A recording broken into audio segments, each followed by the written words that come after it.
Hey, what's going on, guys? It's Survivalist Dan, and this is your daily prep hotel style. Look at this. Sitting here in my luxurious hotel room. Place is thrashed.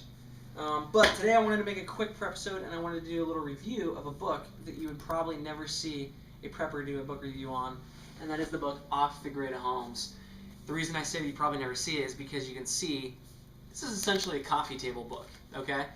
I was given this book for a birthday present a little while ago, and I loved it instantly because it's not very daunting. It's very, looks very possible to like read a little skinny book like this. But it's just a coffee table book. It's got awesome photos in it. It's very, very graphic and visual, and it's about a cool subject, about living off the grid and kind of alternative energy and reclaiming gray water systems and all this kind of stuff. So I really loved it, but I did want to read it too, which is, I think, kind of rare for these kind of books. So I spent a day, I went through, I read everything. This book is basically comprised of about 6 different case studies, and each one points out different elements of off-the-grid living that are illustrated by it. So like energy systems, one of them uses geothermal energy, solar energy, photovoltaic arrays and stuff like that, wind energy, things like that. It also talks about water systems, so reclaiming water, harvesting water from your roof, gray water reusage, all this kind of stuff. They talk about actual architecture and how to design a house so that it minimizes the energy requirements needed.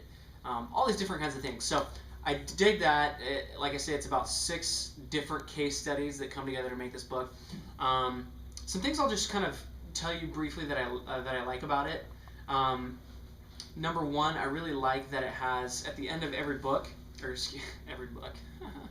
the end of every section where it's talked about a house, it shows you everything, it describes in detail the project, and then at the end it gives you this page that says outside house and studio, outside/in-house and studio strategies. So this goes through and it talks about the passive technologies being used. If there were windows that let the breeze come through and cool it, the angle of the house, things like that. It goes through and talks about the active technologies or equipment maybe that were needed, as far as like any kind of motors or converters, batteries, backup type systems, inverters, things like that.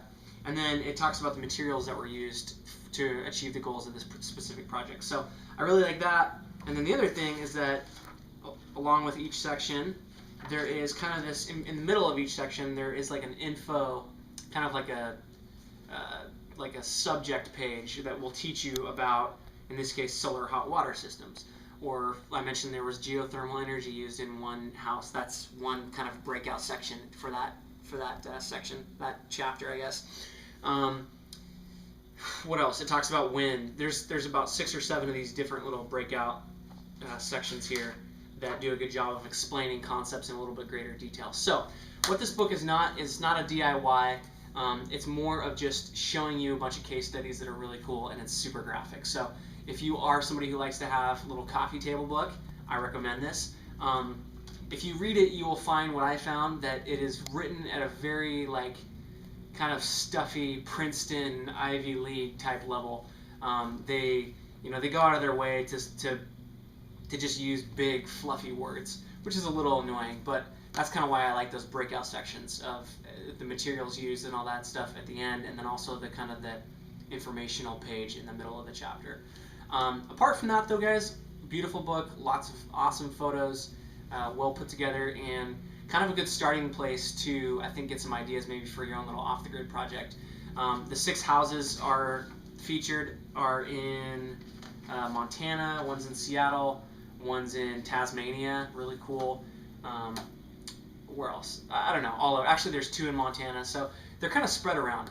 It really does give you kind of a good idea, I think, of what you might be able to incorporate in your dream property. So there you go, guys. A little something different for you guys. Off the Grid Homes. I'll link up a little link if you guys do want to buy this, and just kind of a fun little project. It's a fun little book that I thought I would review for you guys.